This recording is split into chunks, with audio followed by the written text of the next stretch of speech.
تعالوا النهارده نعمل مع بعض احلى طريقه محشي سهله وبسيطه وبتاخدش مننا وقت خالص، وكمان تسبيكتها سهله جدا وخفيفه قوي على المعده. هنعمل النهارده مع بعض احلى محشي بتنجان سهل وبسيط ومبياخدش مننا وقت خالص. بس اهم حاجه لو اول مره تشوفيني، انا اسمي نورة جمال. لايك وشير واشتراك في القناه، يلا بينا نسمي الله ونبدا الوصفه بتاعتنا. اول حاجه هنحط حله على النار وفيها معلقتين من الزيت او من السمنه زي ما انت تحبي، وهجيب بصلايه قطعتها مكعبات زي ما انتم شايفين كده، مكعبات رفيعه يا ريت.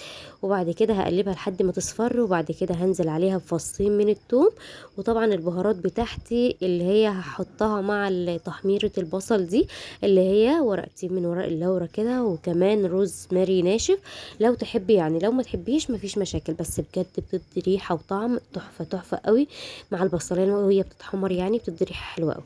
هفضل اقلب بقى فيها لحد ما تصفر، بس مش هخليها تتحمر.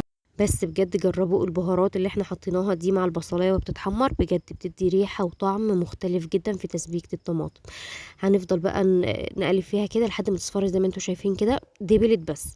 وبعد كده هنزل على طول بالعصير الطماطم اللي احنا عملناه، على حسب طبعا الكميه اللي انت عايزاها، اذا كانت كتيره او شويه زي ما انت تحبي. وبعد كده هنزل بالبهارات واللي هو فلفل وكمون، وكمان حطيت بابريكا ومعلقه كزبره كده مطحونه، وكمان ممكن تحطي شطه لو حبيتي، ولو مش عايزه مفيش مشاكل. وحطيت برشه كده جوز الطيب، عشان انا ما كانش عندي مبشوره فحطيتها، بشرت كده شويه وحطيتها كده. دي البهارات بتاعتي. واول بقى ما الطماطم معايا بتتسبك، بعد كده بنزل عليها بالملح.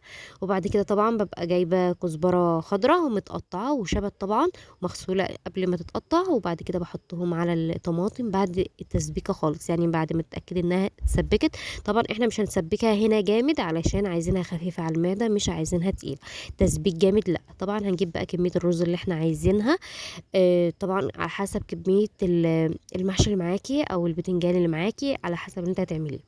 حطيت بقى الرز بعد ما غسلته طبعا، وحطيته في الصلصه اللي احنا عملناها كده للمحشي. قلبتهم طبعا، وطبعا انت بتتاكدي اذا كان عايز ملح كمان او لا. بصوا بقى، انا جبت البتنجانه هنا. طبعا البتنجان ببقى حاطاه في اول ما بيتقور بيبقى محطوط في ميه بملح، علشان يفضل كده محافظ على نفسه شويه. وبعد كده بجيب البتنجانة بص بحط فيها على حسب الكمية طبعا. انا بسيب البتنجانة الا ربع، يعني ربعها كده فاضي والا ربع بس، هي التلات ارباع بتاعها هي اللي مليان.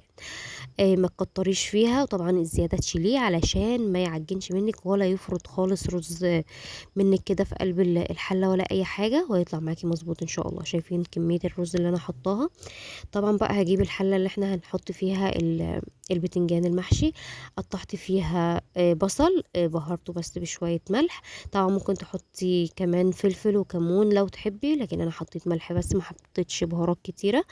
هو عامة البتنجان بالصلصة اللي فيه متبلة 100%. هرصصه بقى. طبعا انت ممكن ترصصيه واقف، ممكن ترصصيه نايم زي ما انا عملت كده، وما تخافيش كمية الرز مش هتطلع منه علشان ان شاء الله مظبوطة 100%. طبعا بعد ما خلصته بقى كده زي ما انتوا شايفين، هجيب بقى المرقه او الميه على حسب انتي ما انت عايزه. طبعا المحشي لازم يكون له مرقه، الشوربه يعني بتاعت الفراخ او اي حاجه انت عاملاها. هنزل بقى بالكميه بتاعتي، مش هغطيه، هيبقى بسوي البتنجان، المرقه بس، علشان ما يفرطش منك